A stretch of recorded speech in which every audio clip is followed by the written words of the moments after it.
1, 2, 3. Welcome. Welcome. Another fantastic episode. Wait. So if I'll be eating, I can just do this. Oh, there you go. Yeah. So Charlie will be eating his breakfast. Second breakfast. Second 11s. That's Oh, it's okay. not 11s, it's 9:17. Yeah. So how you been? Good. Good? Yeah. Weather sucks. Did you get your paddles for the pickleball you mentioned last time? No, haven't. Not yet. Not yet? Monday. They come Why Monday. so long? Yeah. Well, I don't have Prime anymore. Oh. So they take so long in this case? They take like I thought it's like 2 days. 4 or 5 days. But then it depends. Do you have to pay? No, you can choose free shipping if you spend over a certain amount. Yeah. What is the sound? Can you hear? Oh, somebody decided to. I don't think it's gonna be. It's I think they're vacuuming the. Oh. Yeah. Well, That's what we got. it's good. Yeah, so we want to play pickleball tomorrow. Yeah. See if we can play pickleball. Oh, the weather is supposed to be great. So tomorrow. Tomorrow.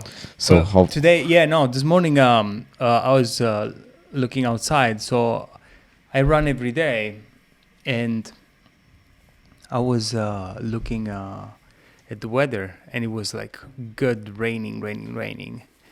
And so I said, well, what should I do? Would I go? Gonna get wet. I go to the gym instead of running outside. And then I decided, like, fuck it. I just go and run. And I ran. Doesn't really matter. Yeah, I ran. And then I said, well, I'm just going to do like 1 mile. I said, just run 1 mile, take it easy. But Nice. yeah, and then I decided to go for 3 instead of 1. I mean, it was even better. So there's always this thing like you're not gonna melt. No. When you run, it's like you just the wind is against you. Sometimes both directions you go, the wind is gonna go in your face anyways, and it's like it sucks. The same with pickleball or tennis. It's inconvenient, but it worked this time. Though it was raining, so I had droplets of water splashing in my face the whole time, and by the end, I got home. I was like wet, but it's satisfying. There's something nice running in the rain. Yeah, I did like soccer in the rain. Yeah. I don't like running personally. It's for me boring. Mm-hmm. I like this kind of part when it's like some competition and something is going on. Yeah. But if somebody likes to run outside, fun. We played volleyball in the rain when I was in high school. But soccer in the rain is fun. Like you get wet and like it's fun. Well, especially if the field gets all Oh man. But there was 2 types muddy. of field I play. When there was regular grass, like that was getting like gross, right? Oh yeah. But then like the turf, right?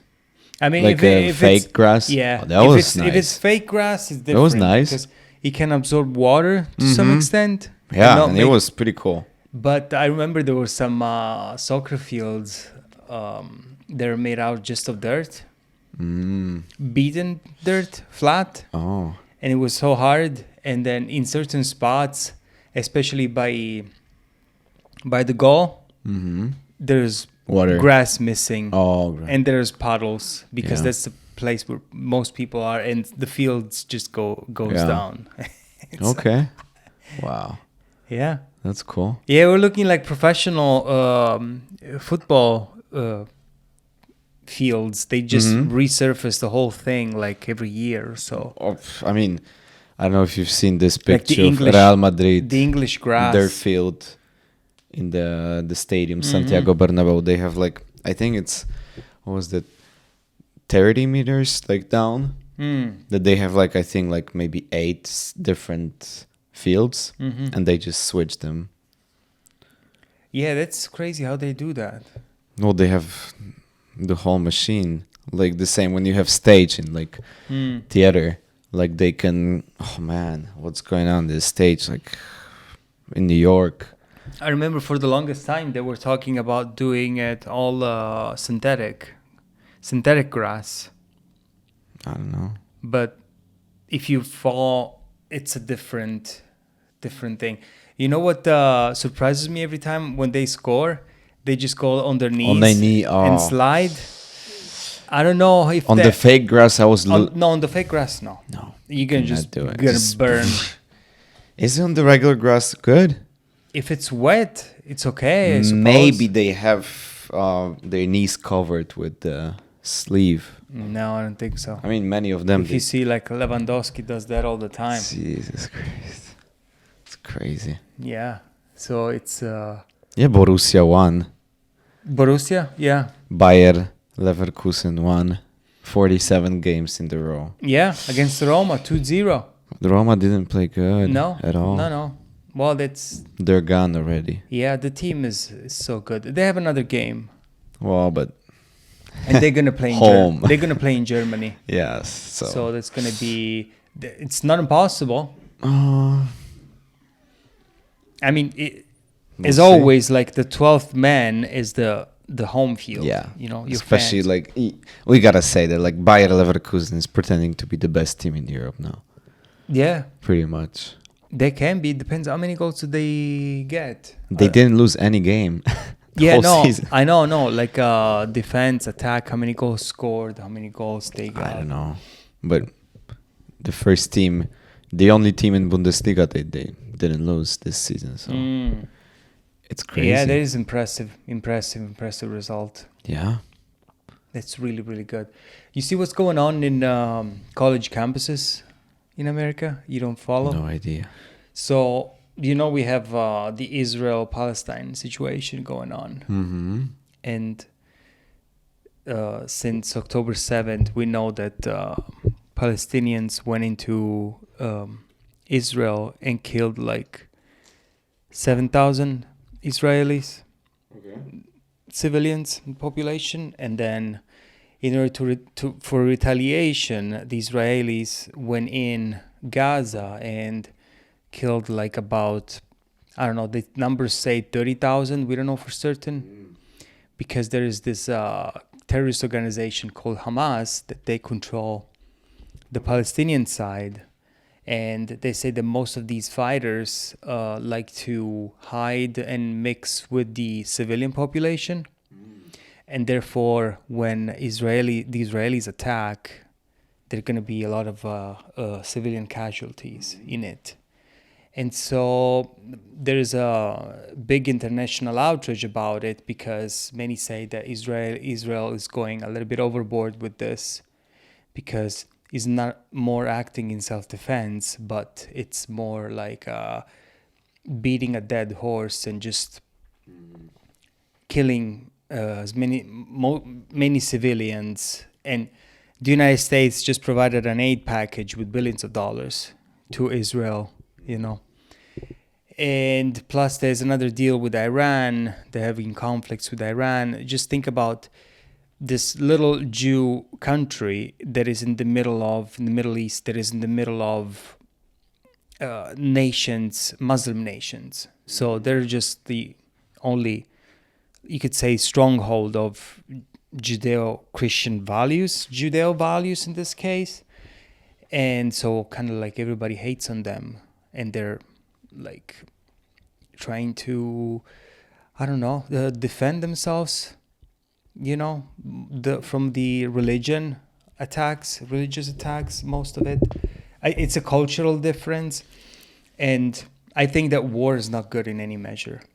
And they should find the resolution. I don't like when they have civilian deaths. And yeah, especially that you said 30,000. Like, can you imagine 30,000 people? Oh yeah, like, yeah. They killed. It's ridiculous. You cannot even say the number of like how many But how many fighters did they kill? How many? But any number, it's Any numbers suck. Yeah. Like one person killed, it's bad. You know. Yeah, so now in the United States, we have like these Ivy League universities where students have took control of the campus buildings, and they're demanding that the Palestinians stop being killed in Israel. And there is this kind of Jew sentiment around these institutions, like most likely resembling the same as the World War II, with the hate against the Jews from the Germans. Yeah. So that is the idea. But I don't want to pull for one side or the other. I'm just saying that violence is bad in any form. Mm-hmm. There has to be diplomacy and resolutions, and we cannot kill civilians. If you go and see Gaza, though, you see like a complete devastations, like buildings are completely obliterated. Anyone that would go there and you say like, okay, when is the retaliation stopping? We're talking about since October, when the accidents occurred, the attacks. And the thing is, like, in the universities, you see these extremist left people, that most of these people that go there and create disruptions are not even students, are not. Like half of them are just people that are paid by somebody, that they go in the universities to brainwash these kids and make them, and they create these kids like Ivy League universities. It's like the top universities in the country. Okay. And leftist ideas run crazy. Like from professors, the whole institution is left in the universities. Okay. Yeah, so the university itself is supposed to have universal values where the exchange of ideas and debate is open for everybody to engage and solve problems and persuade and change your mind and discuss and find a way in the middle. Instead, they just become a cesspool of extreme ideology from the left that love Marxism, communism, and socialism, and teach these kids complete crap about the world is run. They talk about the patriarchy, they talk about oppression. So what do you have here? You have a class of privileged people, privileged kids, because it costs $80,000 a year to go to these universities, that want to be part of something bigger by running on something called oppression. Like they want to feel oppressed. Okay. And so they created barricades, they occupied places, and then they even had the courage to go in front of cameras and journalists and make requests and say that they said like, oh, we need supplies, we need food, we need this, we need that, because we need to hold on our resistance here. In many cases, the police went in and broke all these. The universities suspended most of these kids. But the thing that really surprises me is that where are the adults? Okay, these are kids, but don't we need somebody from the higher ups, the president of the college, the deans, somebody that is responsible, that say, cut the shit out. You're not going to win this. This is our institution. You can protest, but you can do it in a peaceful manner instead of destroying buildings and attacking Jews. Because what happened is that they prevented Jewish students from entering campus or insulted them, you know. And I think that the current political environment, the Democratic Party, is really thriving on this. And they're really trying to, they say they don't want to don't let any crisis go unused, not wasted. You know what I mean? Take advantage of every crisis, especially this one, because they can amplify their message in saying, hey, you see, they're doing this to students. Or if a student goes killed, they will use that as a way to amplify their message and push, because we're in an election year, so anything can happen. Same thing that happened with George Floyd in 2020. And now it's going to be like 4 years if we go back, the 26th of May, from George Floyd, because everything happened that day.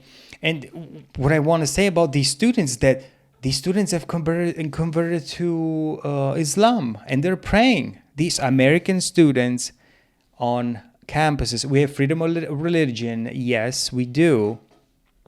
Does this seem weird to you that a couple of weeks ago you know nothing about Islam, and you find these kids praying on the carpet like Muslims? You could do whatever you want, but you really need to know what ideals you're subscribing to. But they are very strict on that. One time at the gym, I've seen the previous gym I went, that they were praying like in the public, like. Yeah, you can go pray wherever you want, but most of these people are praying on the streets. I see in the streets. If you're occupying traffic, dude, just go. You can go pray. You go pray in private, And at the same time, there is the destruction of Christian values. If you're white, if you're Christian, you're mocked. You're easy. Yeah, they can make fun of you. You cannot make fun of Muslims because they will call you a bigot. So there's like the complete reversal of reality. And one other thing is that you got all these because if you're leftist, you're most likely to support LGBT alphabet people. The trans, transitioning kids and all of that, and not necessarily. No, absolutely everybody. No. And so they say they make these signs. They say trans rights for Palestine. So if you know something about Islam and you go to Palestine and you're gonna be a gay or Jew or trans in Palestine, they're gonna beat you up to death. They're gonna stone you and throw you off a roof or something. So I say, and in many of these places, they take out the American flag and they put out Palestine's flag. They say like, no, there is no allegiance to any other countries other than the United States of America. Okay, I became a U.S. citizen in this country, and I pledged allegiance to the United States, to the flag, to the stars and stripes, and I know what it means. And I studied the history, and I saw the sacrifices that it took the founding fathers to proclaim independence from the British and create something that in the world at that time was never done before. Create an independent republic. And this is the United States of America for one issue. But the thing that we're missing today is united. We're not united. And because whatever you turn the news, whatever you hear politicians, there is division and racism and this and that and prejudice and this party, this right, this left. So there is not unity. There is nobody that calls for unity and peace. There is this idea here of divide and conquer. Because when we're divided, we're more vulnerable. When we're more vulnerable, we can believe to any ideologies that anyone can say anything and believe in cults, believe in anything. Like, don't you think these extreme left? Did you think communism is a cult? Is it like a religion? Like most of these people, they believe firmly. They say, "Oh, capitalism is bad." No, we achieve progress in our world thanks to free markets, where people are free to create, to innovate, to fail. Yes, there's that thing called profit, because the world would not run on profit. But under communism, you have a central authority that tells you what you could do.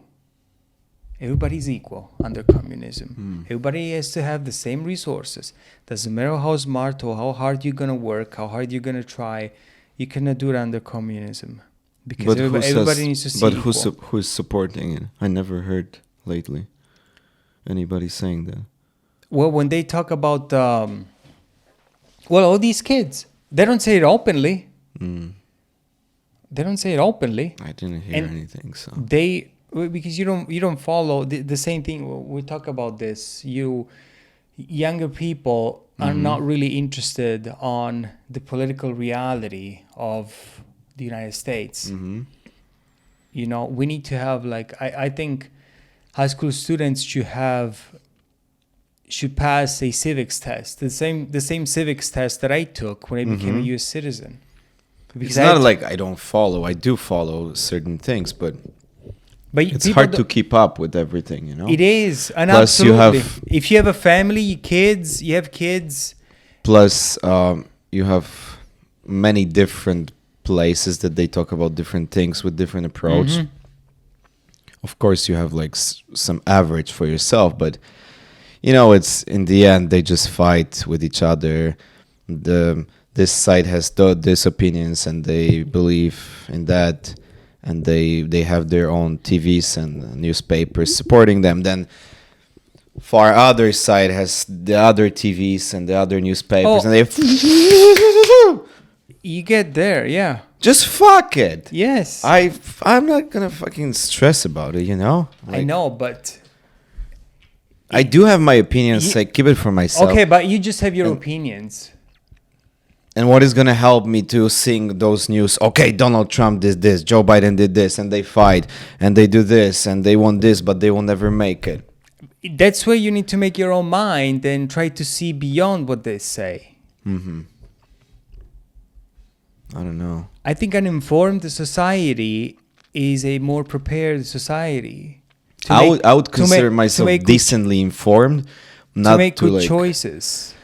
I know, I feel what you're talking about, but essentially, like, always politics were like fight for money, for... But the problem is that most of us would be detached from it and say, well, you throw your arms up and you say, at the end of the day, there's really nothing I can do. You know? Because it's difficult, the system is so big... and there's really nothing I can do. It's not about that. It's great to have opinion, great to go vote, but I would not say everybody needs to like get crazy involved, you know, because it just causes so much stress, you know. But don't you think? Yeah, but it's like your mind is like on fire because one day they say this, the other day they say this, they change their mind, then they support this, and like, whew, what they're doing, all of them, you know. Yeah, but that's when you go and fill out your car with gas and you see that it starts being a little bit more expensive, and you buy with the same money, you buy less groceries, or the gas got less expensive at this point. But your electric bill, how did you get less expensive? 2022, I remember, $4.79. Do you know... gas was after COVID everywhere, like 45% less expensive with Trump, under Trump. But 4 years ago, COVID everywhere, like the whole during COVID. No, even country. During the Trump presidency, it was much less. Mm-hmm. Yeah, it was really good. And then, of course, COVID came in and destroyed everything. What I don't like is when those in power, they say things that are not true in order to change minds, you know, try to persuade people on the other side. It's by telling lies, open lies, you know, because that's unfortunate. But we go back to the same thing. Power corrupts. And all these people are corrupt. And I feel your point, but I've been to different countries, and unfortunately, no matter what we think about COVID, if it's bullshit, if it's not vaccine, this or that, no matter what, the fact is that it destroyed the whole world, everywhere. Just look Canada, what's going on there. If you go, I've seen a video, there was like little lettuce for $10, you know.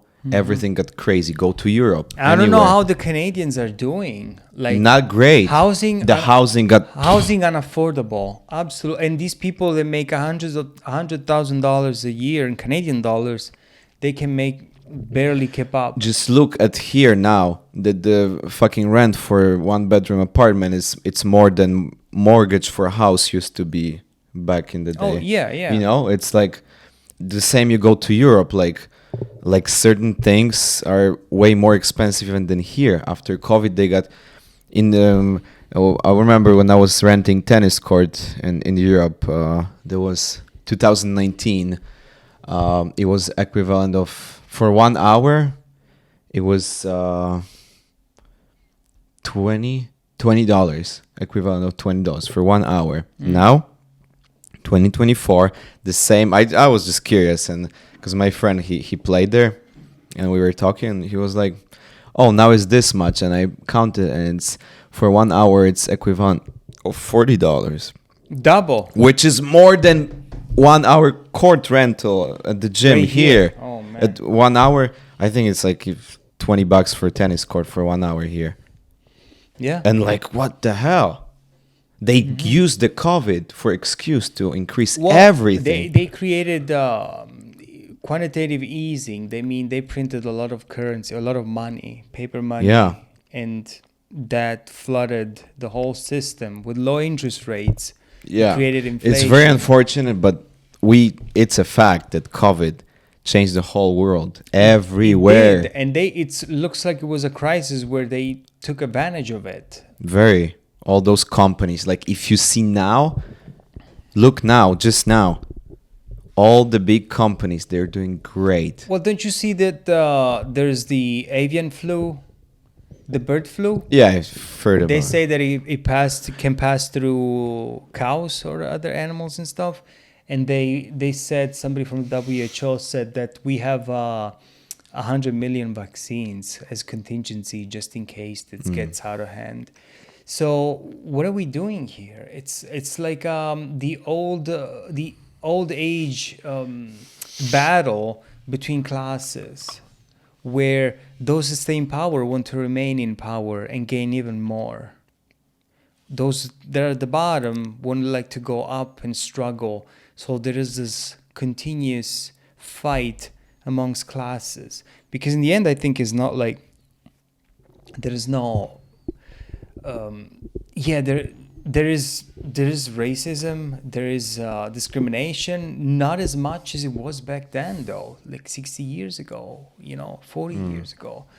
Things have changed for the better, and I think we're getting better and better. Like, we have more opportunity. But if you look, like, we have more opportunity for minorities, for women, for everybody to do whatever they want. Same laws, everything. But if you look objectively, like now all the big companies, they are doing the best as they ever did. Well, they raise prices. If you look at small people, they might not do great. Well, guess what? Prices are going up. But those freaking companies... Your paycheck is going up slower. Now and not as fast as the house prices are going up. Yeah, that's... But we can laugh at housing prices here, but it's the same in Canada, the same in Europe. It's same story. Same story. Yeah, when they say you own nothing and be happy, that's true. That's what they want. Yeah. We have prescription models for everything. Mm-hmm. And it's been growing since early 2000s pretty much. I was, so we went to buy a computer for my girlfriend the other day, and I was just curious to look around, and saw that the Office package from Microsoft, you cannot buy it. No, you cannot buy it. But you were never able to buy it pretty much. I did. 2010, we're talking. No. 6 years ago, I bought a student Office package, and I still own it, and I still have it. So 2018, maybe that was the last call. But now, look at Adobe products.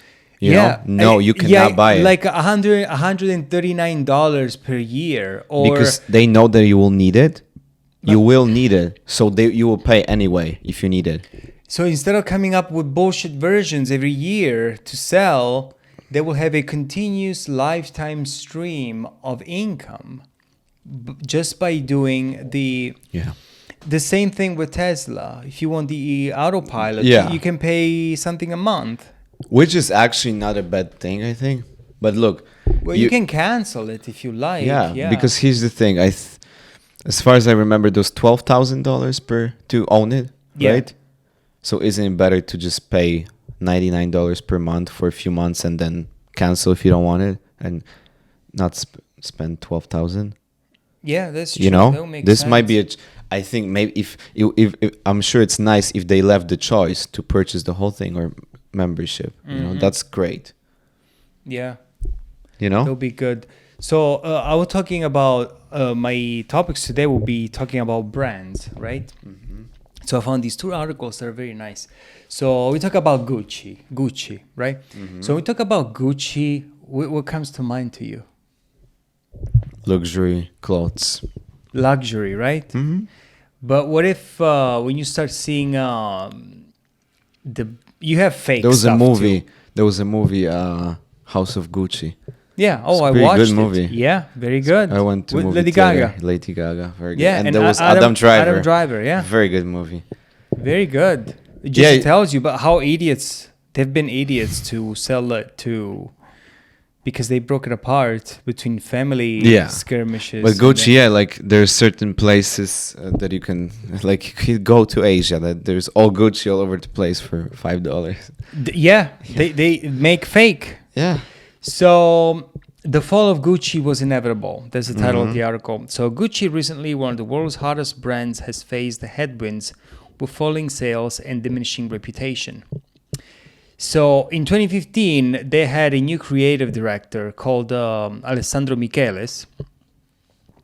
And he made these kind of shoes, loafers, right? They have the horse buckle in the front. And they have a fur of kangaroo in the back. They're kind of like loafers for house, but people would use it to go outside. It was really, really fashionable. And it was a huge hit. And then they were everything but quiet luxury, and customers loved them. But they say that now you can buy like fake ones of these for $1,090, like for cheap.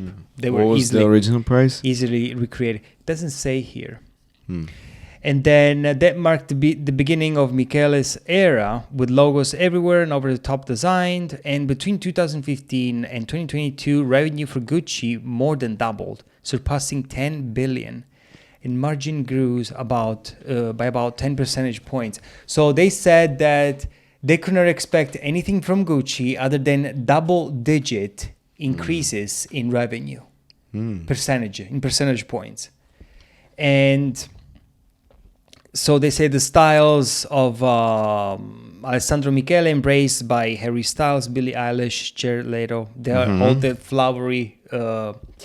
But the brand's fortune had reversed over the past couple of months. Gucci has instead made headlines for his tumbling sales. So there is another creative chef, director, Sabato De Sarno.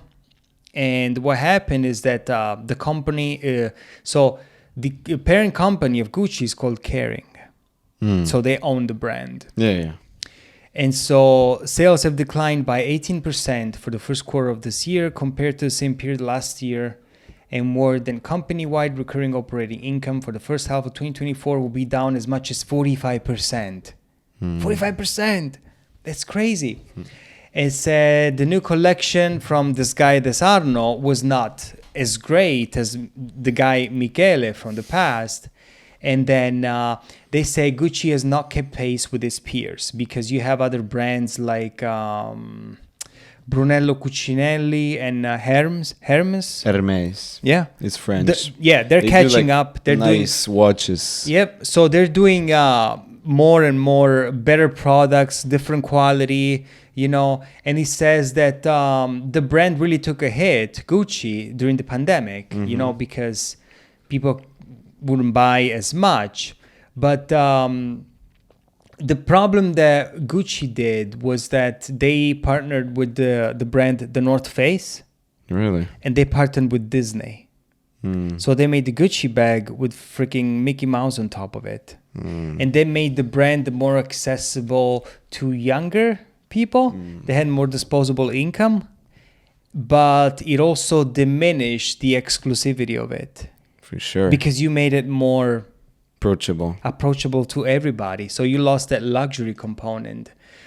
And then, so you see, other designers like Brunello Cucinelli and Hermes was more focused on lasting quality. And it was reflected in their stock prices. up about 244% and 200% since the start of 2020. So Cucinelli and Hermes really picked up big time. And the share price for Gucci is down almost 40% over the same time. And then what is here? So you see, they did partnership. Gucci, the mistake for Gucci was to partner with the North Face, Disney, and the Metaverse. Do like digital things. And between mass market partnerships and the trend-driven nature of the previous Michele's director, they tried to go for more younger and more aspirational and less wealthier customers. So you did really lose that exclusivity. And then instead, the other brand, Cucinelli and Hermes, were more exclusive, more luxurious, different material. Hermes, they used to cooperate with Apple. Yeah. I mean, they maybe they still do. You can buy really like expensive. Yeah. So at the time bands. of writing, 200 double G logo Gucci belts were available on luxury consignment shops as little as $208.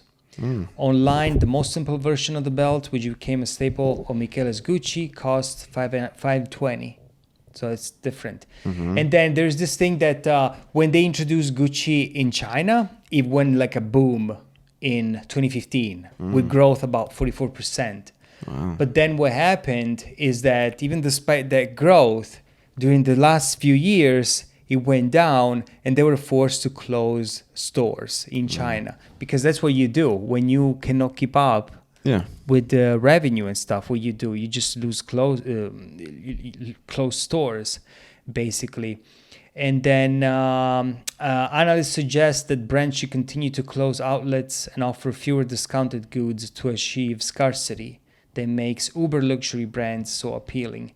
The label could also stand for not to repeat history and diversify. So what happened is that they got cocky. Gucci got cocky. They thought they could play a different hand by opening to the masses, I would say. And they went and lost big time. Yeah. Not everybody can be Stanley Cup, right? But that's the phenomenon that they try to achieve. It's by making exclusive. And then why do you think people buy luxury brands? To display status. And so they made mistake. But who more than the lower class people want to show up, for status? I mean, all those. You know what I mean? Like, even if you don't have the money in the bank, you want to show off. What do? You buy Gucci to show that you are... Really? Well, isn't that in Europe the case? Yeah, I mean... But if you look at like all those sports people here, they all wear, Moncler, Rolex, Yeah. Like it's, I would say it's still a big deal for those people but even who, the who fake have money. The fake market stuff, how much of that there is contraband. In Europe you can find them on the sidewalks, people selling fake Gucci and stuff. They look the same. Yeah.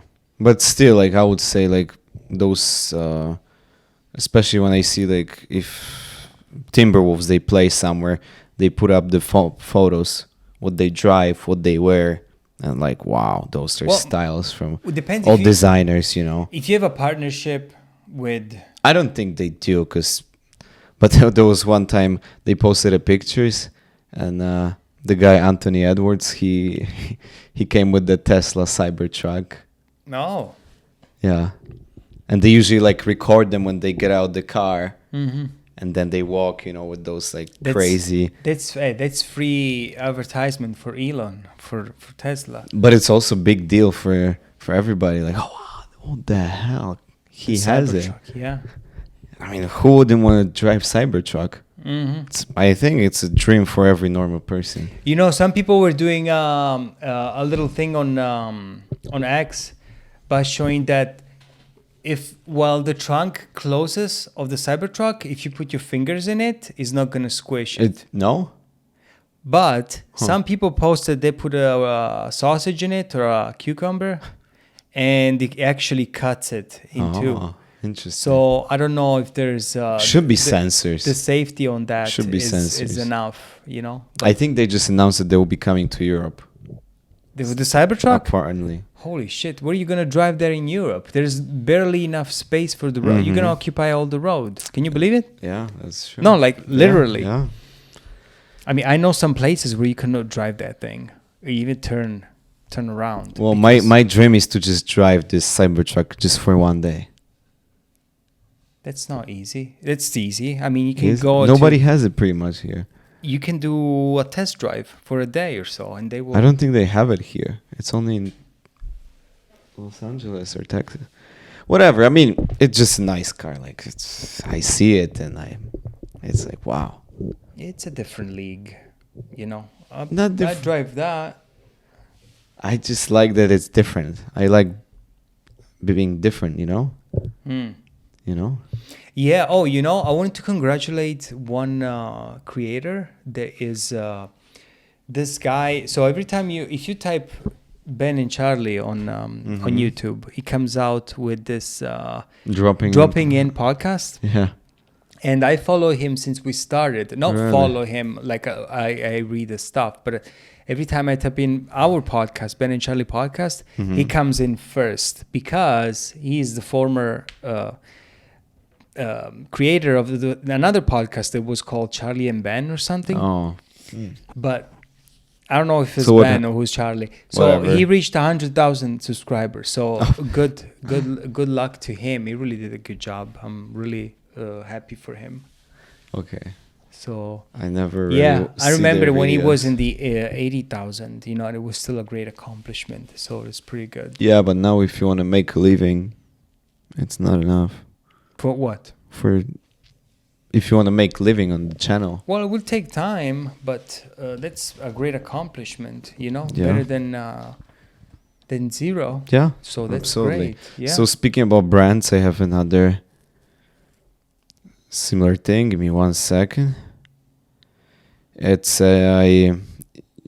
T-Mobile just bought Mint Mobile for $1.3 billion, and Ryan Reynolds could clear a cold $300 million. Ryan Reynolds, the face of Mint Mobile, became owner of 25% of the company in 2019. So the deal was first announced in March 2023, but had to clear regulatory approval.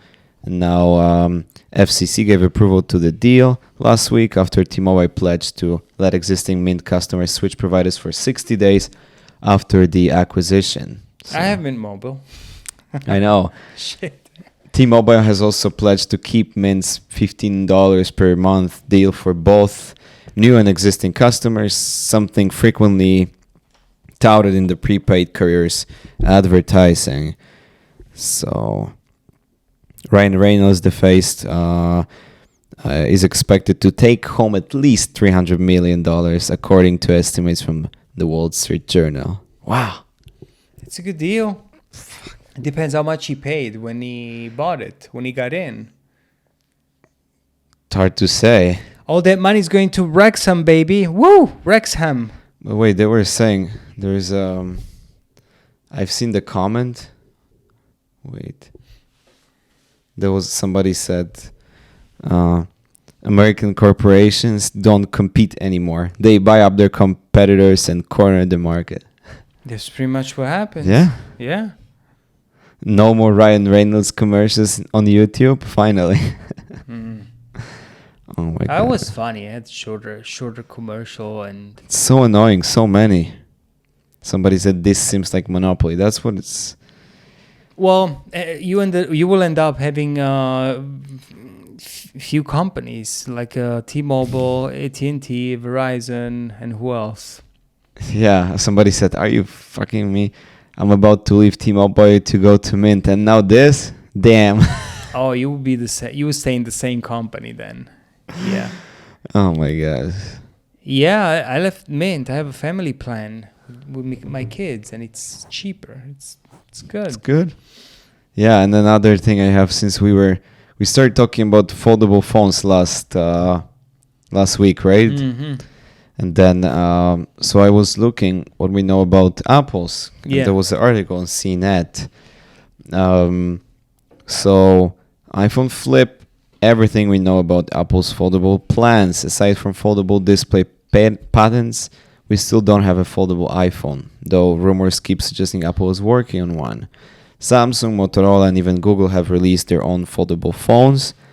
As the niche fills with Android folding phones, Apple still hasn't introduced its own foldable, despite evidence mounting for years that the company is seemingly tinkering with not just a folding device but a name, the iPhone Flip. The newest rumors suggest Apple has been working on Flip models in 2 different sizes, though there have been difficulties in making the devices to Apple's demanding standards. Prior rumors said Apple might not launch its own flexible screen device until 2025, and Samsung hasn't let phone fans forget it by releasing an app that will let Apple phone owners experience a Z Fold-esque experience by placing 2 iPhones side by side. Yuck. Yeah. No. There's already that idea with Samsung. Is it? The one that opens up? Yeah, it's been since 2020. That's huge, though. So release date, the iPhone Flip launch could be in 2025, which is incredibly exciting. Apple might launch its first one in 2025 at the earliest, which might be a foldable iPad or a hybrid of iPad and iPhone, somebody said. Yeah. So I would much have something smaller. That fits because inside. if it's gonna be foldable, it will be this. Yeah, it'd be It will great. be probably more expensive than regular iPhone. You know, I'm looking for something small that is more powerful, that has AI capabilities, and has the same camera. Like, actually, no, the camera really sucks. Let me tell you, compared to Samsung. No, I mean maybe on the Mini, but you know that You there's cannot hold the focus. well, okay, like, but really close. Did you see the difference? I sent you a video once. yes, but here's like there's a rule in social media. You don't do social media on Android. Nobody does. No? No, they don't look good. It looks different. The photos on iPhone, like especially Pro, they just look. No matter what they put in the Android, Samsung, the hardware, the software of iPhone, they always have less megapixels and stuff, but the software, it just beating this shit. Like all the companies, all the marketing managers, all social media, it's all on iPhone. All. Well, I know that for graphic design, they use a lot of Apple computers. Everything. Mm-hmm. Unless you're professional video editor, it's Linux, I think. Yeah. So, no, but if, well, I wish it could be this year, you know. The foldable? Would they be in, do they release something every September or something? But most likely this September will But be the just last 3 years, though, nothing they changed. haven't done anything different. Yeah, so I think this September will be just another. Other they than- just flip the schnitzel Other on the than- pan. Other than titanium material, the chip has been the same camera. They added another camera. Man, I but mean, if they would put the foldable phone from Apple, I'll be in the line. Yeah, but $1,000, dude. No, not a good idea. 1,000, probably 1,500. Oh man, This one was $1,200. No man. Yeah, That's too much, guys. That's but there's norm now. Like all Samsung, all of it. You cannot go lower than that. That's how it is. That's how it So- changed. It's no more $100 phones So like this- it used to be. So the next story here is one that really made my day yesterday. It was crazy. I've seen it somewhere already. So yeah. Cartier tried to stop a man from buying a $13,600 earrings for $13 after a website typo, but he got them anyway. So Rogelio Villarreal Jasso, I think it's Jasso, got extremely lucky when he found heavily discounted Cartier earrings online. He was even more fortunate when he was allowed to keep the 2 pairs he purchased. On December 1st, 2023, the Mexico native noticed an Instagram advertisement for gold and diamond Cartier earrings priced 232 pesos. That is about $13. The earrings in Cartier's Clash styles originally retailed for 232,000 pesos, about 13,675. So he said he ordered the two pairs. The Cartier earrings purchased. He purchased them. So Cartier tried to intervene, and he received a call from the luxury jewelry brand days later saying that his order would be canceled because the online price wasn't correct. And he said Cartier apologized and offered to send him champagne and a card holder, but he refused. So instead, he reviewed the terms and conditions of a Cartier's Mexico site, where he found that the brand directs customers to the Office of Federal Prosecutor for the consumer if they have issues with orders. According to the New York Times, he filed complaint with the Federal Consumer Protection Agency, citing one of the country's consumers protection laws, which states that a supplier can be taken to court if the terms and conditions of a given purchase aren't upheld.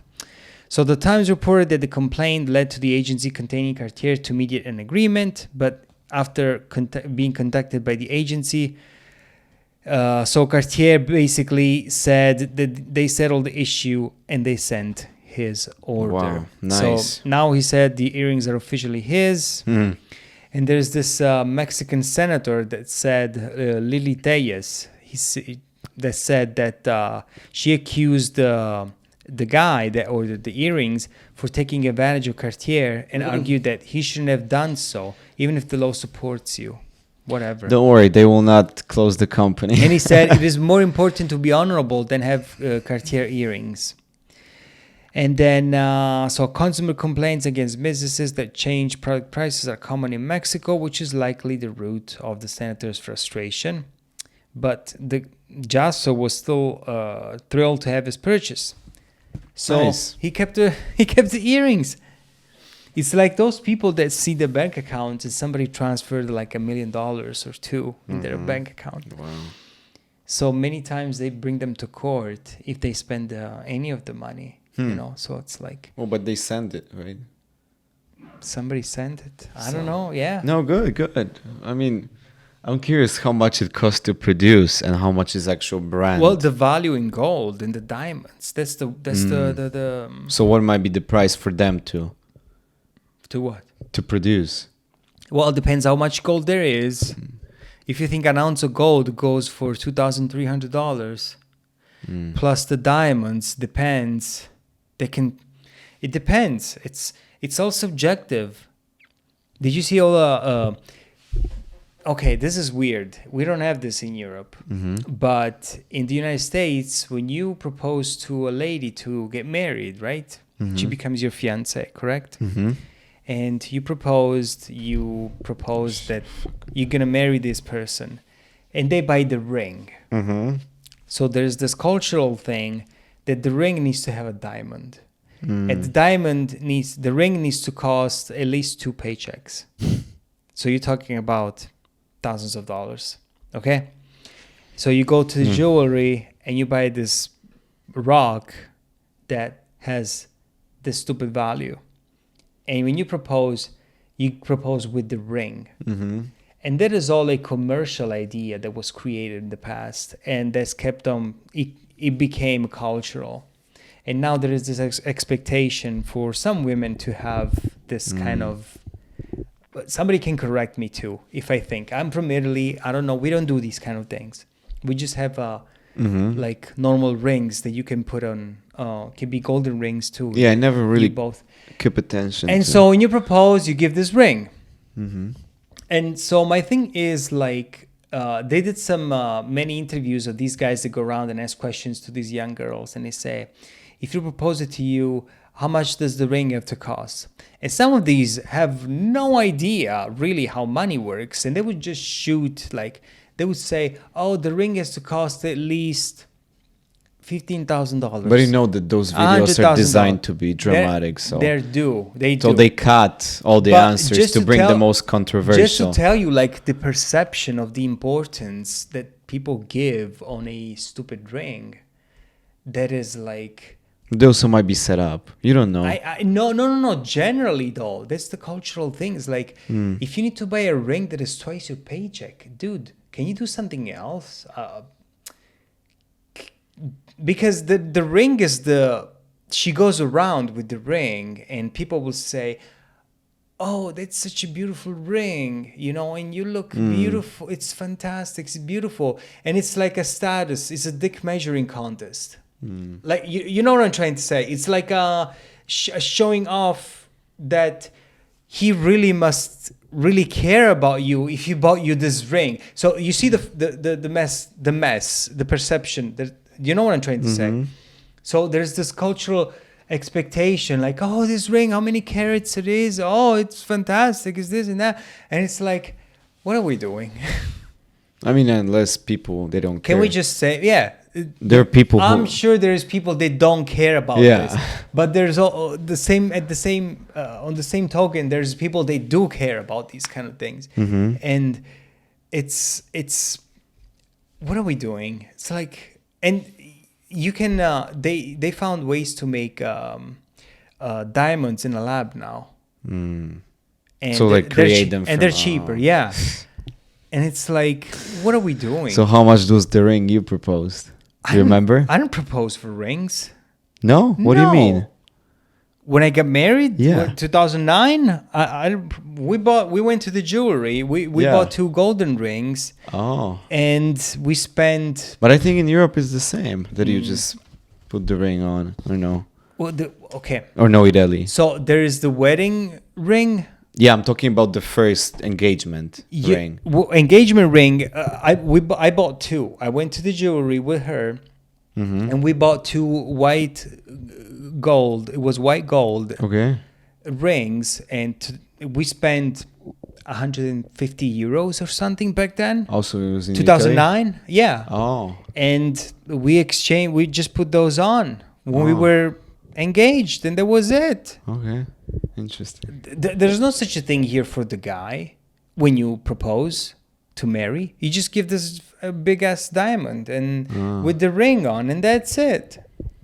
And then when you get married, you just have another 2. Yeah. So 2. It's like, don't you think that's enough? But it's the same in Europe, right? I don't know if it's the same. Look it up. No, I remember my friends proposing, like they were getting the And they girl give- somewhere to like special place. Yeah. And then kind of like you're praying on your knees and like, hey, would you? Oh, Jesus Christ. That's the same story. To me, it should be utterly casual. It shouldn't be a ceremony. Like, you get down on your knees in front of 3,000 people and... That was in Europe. I remember. First of all, I don't know. It depends. Like, what if she says no in front of 1,000 people? It would be even more shocking. Yeah. Fucking hey! Can you believe One the time, embarrassment? I was watching the video a couple weeks ago. One of the European really airlines. It's really cultural, though. So one of those European airlines, there was the pilot proposed on the flight to the flight attendant. Because they were actually a couple, and she said yes, and everybody on the plane, 300 people, because he was like announcing, welcome everybody to the flight, this and that, and today I have one question, Yeah. and he proposed on the plane, pilot to the flight attendant, and he. Oh, that's nice. Yeah, that's nice, but like, everybody has different approach to it, Yeah, I would just want to check. I would say it's nice to have it special, to go to the place you love together. Maybe, I don't know. It's hard to say. Oh, we went together. So we went to the jewelry together. It wasn't like the tradition of proposing with a ring has commercial aspects, as the diamond industry has heavily promoted the idea. There you go. This is America. Everything is based but I remember consumerism here. You see, the same was in Europe. The same surprise, especially in the 20th century. However, the gesture itself has deeper cultural and historical roots beyond commercial interest. Yeah. symbolizing commitment and love. I just remember like this part of surprise, like that you Yeah. surprise her. You know what I mean? Yeah. It's like must be unexpected. I don't know. Everybody has different culture. Everybody comes from a different place, you know? Yeah, no, So- I just wanted to make sure and see because Well, if you look okay, currently, listen. everything is Okay, so commercialized. the commercial aspect of proposing with a ring became prominent largely due to marketing efforts of the diamond industry, particularly De Beers. Did you hear that brand? What is that? De Beers is a brand of like they. Never heard. Okay. In the early 20th century, they launched successful advertising campaigns promoting the idea that a diamond engagement ring is a necessary symbol of love and commitment. Phrases like "a diamond is forever" became iconic, reinforcing the idea that a diamond ring symbolized eternal love. This marketing strategy significantly influenced societal norms surrounding engagement rings and contributed to the commercialization of the tradition. Yeah. Interesting. So it's insane if you think about it. Most things you say like, oh, we do this because we always been doing it. We always done it like that. Like it. So that's why we're doing it. But we don't ask why. Where does this come from? And how many things we do nowadays are because they were created by somebody in the past with the idea of making money. But you I know? think 2 paychecks is exaggeration. Like who? I don't think people really. You don't think? Who would do that? Are you sure? I don't know. Huh. Yeah, Never- there was something about it. Cause like good ring costs probably 500. Oh no! It says 2 months salary guideline. No. Yes. No. Who even So, does that? Okay. The 2 month salary guideline, often cited in the context of engagement ring purchases, is another aspect of the commercialization of proposing with the ring. This was popularized by diamond companies in their marketing efforts, suggesting that a man should spend an amount equivalent to 2 months' salaries of an engagement ring. While this is not a strict rule, it has influenced societal expectations and contributed to the perception that the value of the ring correlates with the depth of love and commitment. So, how much money you spend on me, this means how much you care for me. And this is the same idea when we exchange gifts with somebody else. You know, there is this kind of like, how much money you spend. It shouldn't be like this. It should not be. I would say. Because a gift is a gift Okay, given from I would the heart. say yes. Spend as much as you can comfortably afford.